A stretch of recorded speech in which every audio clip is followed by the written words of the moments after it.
कहते हैं कि गुदड़ी में से लाल निकलते हैं, लेकिन ये भी सही है कि गुदड़ी में से पल करके वो बेटियां भी निकलती हैं जो किसी लाल से कम नहीं होती हैं। इस वक्त हम लोग दुर्ग के हरना बांधा क्षेत्र में हैं। मैं सीमांत हूँ, भिलाई टाइम्स देखना शुरू कर चुके हैं आप। और मैं यहाँ पे क्यों आया हूँ, दरअसल 12वीं का जो रिज़ल्ट निकला छत्तीसगढ़ माध्यमिक शिक्षा मंडल की तरफ से बोर्ड की कक्षा का, उसमें दुर्ग के हरना बांधा क्षेत्र की इस घर में पलने वाली बढ़ने वाली एक बेटी जिसका नाम माधुरी सारथी है, जिसने दुर्ग ज़िले में टॉप किया है। दुर्ग ज़िले में टॉप करने वाली इस बेटी से हम बात करेंगे, जानेंगे कि किस तरह की तैयारियां थी और किस तरह का संघर्ष रहा। क्योंकि ये घर आप देख सकते हैं, छोटा सा घर है और इस घर में इनके परिवार का वो संसार है जो यहाँ पर अपना जीवन यापन करता है। तो पहले घर में चलते हैं, बात करते हैं माधुरी से।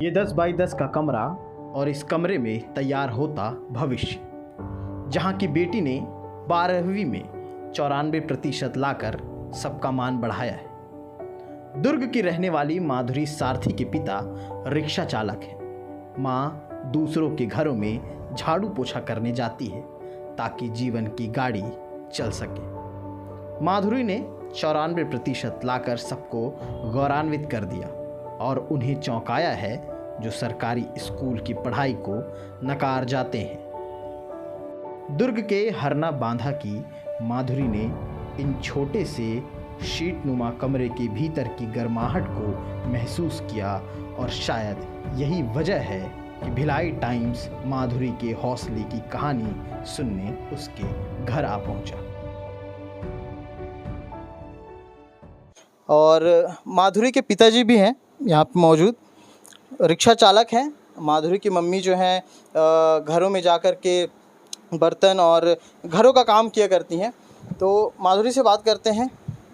सबसे पहले तो बधाई हो माधुरी, और जो आपने हासिल किया है अंक वो बहुत काबिले तारीफ़ है।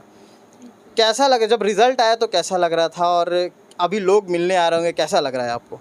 जब रिज़ल्ट आया तो मुझे यकीन नहीं हो रहा था कि मैंने अच्छा नंबर लाए हैं, और उसके बाद थोड़े देर बाद अभी आया कि हाँ मैं ला सकती हूँ करके। मतलब जब रिज़ल्ट आया उसको देखी मैंने तो अच्छा लगा, बहुत अच्छा लगा और बहुत खुशी भी हुई है। और ये पता चला होगा कि जब दुर्ग ज़िले में आप टॉप किए हैं तो वो कैसा लगा? तो बहुत अच्छा लगा और नाचने लगी मैं खुशी के कारण। कौन बताया कि आपने टॉप किया है? एक न्यूज़ चैनल वाले लोग थे, वही बताया मुझे। वो बताया आपको? तो तैयारी कैसी थी, कैसा, मतलब एक घर में मम्मी पापा किस तरह से क्या फील कर रहे थे, कुछ बताएंगे?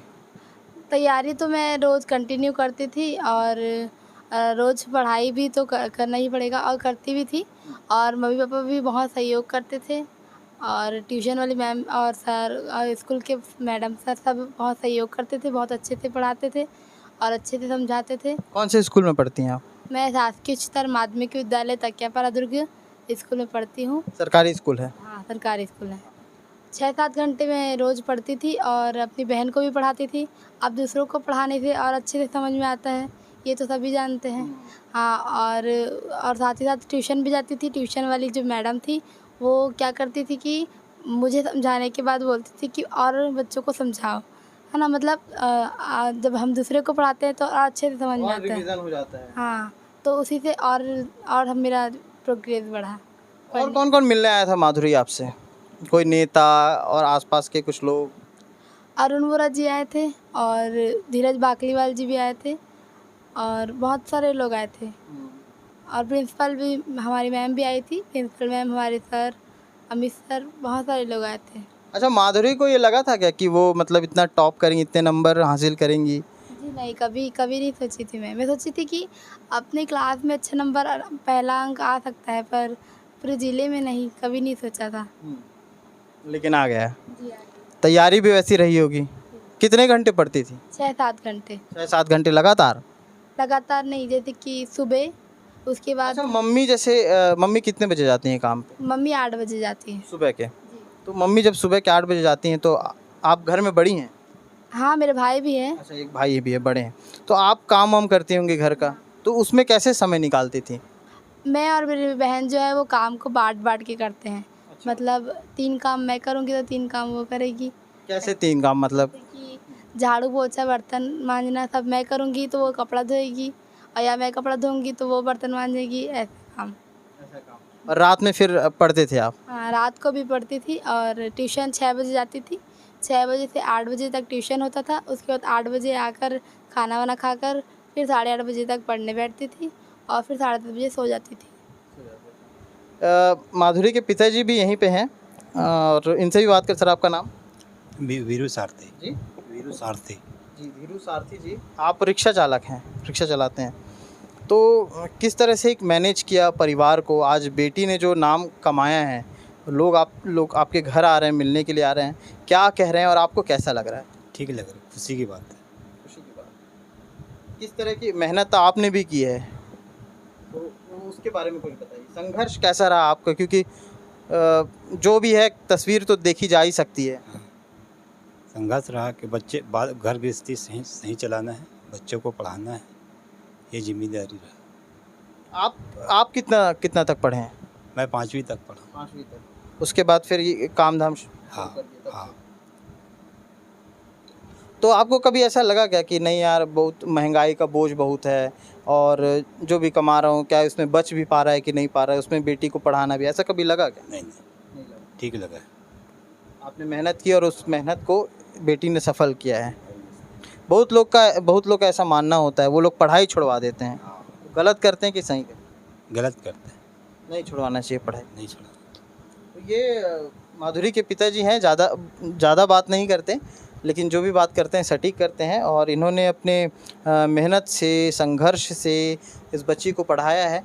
छोटी बहन भी है माधुरी की। आपका क्या नाम है? बिंदिया सारथी। बिंदिया, कैसा लग रहा है दीदी? मतलब टॉप कर गई और अब तो हेलीकॉप्टर में भी घूमने वाली हो। भूपेश बघेल जी ने कहा था कि जो डिस्ट्रिक्ट जो टॉपर रहेंगे उनको हेलीकॉप्टर में घुमाएंगे, तो कैसा लग रहा है? बहुत अच्छा लग रहा है, मतलब मन में बहुत ज़्यादा एक्साइटमेंट है। एक्साइटमेंट है। अच्छा, तो हवाई जहाज़ और हेलीकॉप्टर ऊपर से दिखते थे तो निकलते थे कि नहीं देखने के लिए?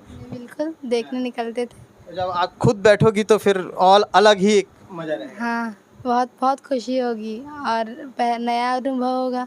नया ठीक है। अनुभव होगा। हाँ, पहली बार। अच्छा, माधुरी बनना क्या चाहती है? मैं बैंक पीओ बनना चाहती हूँ। बैंक।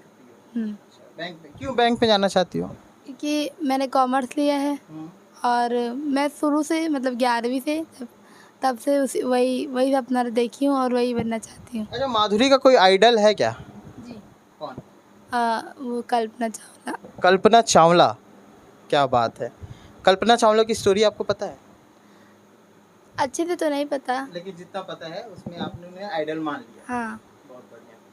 तो ये माधुरी है, कल्पना चावला इनकी फेवरेट है, अंतरिक्ष यात्री रही और इनका सपना पूरा हो ये आशा करते हैं और प्रार्थना करते हैं। और जिस तरह से इन्होंने टॉप किया है, एक तस्वीर मैं आप चाहूँगा कि एक राउंड यहाँ पे घुमा दें। जब आप सोचते होंगे कि अ से अनार और ज्ञ से ज्ञानी अगर पैसों से ख़रीदा जा सकता है तो ये झूठ है। ज्ञान को कभी पैसों से नहीं ख़रीदा जा सकता। ज्ञान जो होता है खुद ब खुद उपज जाता है, हालात को देख के और स्थितियों को देख के, परिस्थितियों को देख के, व्यवस्था को देख के। जिस तरह से इस बच्ची ने टॉप किया है, इसके पीछे भी इसके अंतःमन स्थिति यही होगी कि किस तरह से इनके जो पिता हैं वो किस तरह से संघर्ष कर रहे हैं और इनकी मम्मी है जो सुबह से शाम लगातार जो काम के लिए बाहर चली जाती हैं। तो वो सारी चीज़ें इस बच्ची ने देखी होंगी और वही चीज़ें हैं जो इसे पुश करती रही और आज इसने ज़िले में टॉप किया है। और जल्द ही मुख्यमंत्री भूपेश बघेल की जो हेलीकॉप्टर में जो घुमाने वाले थे, उपहार दिया था बच्चों को, उसमें भी ये शामिल होंगी।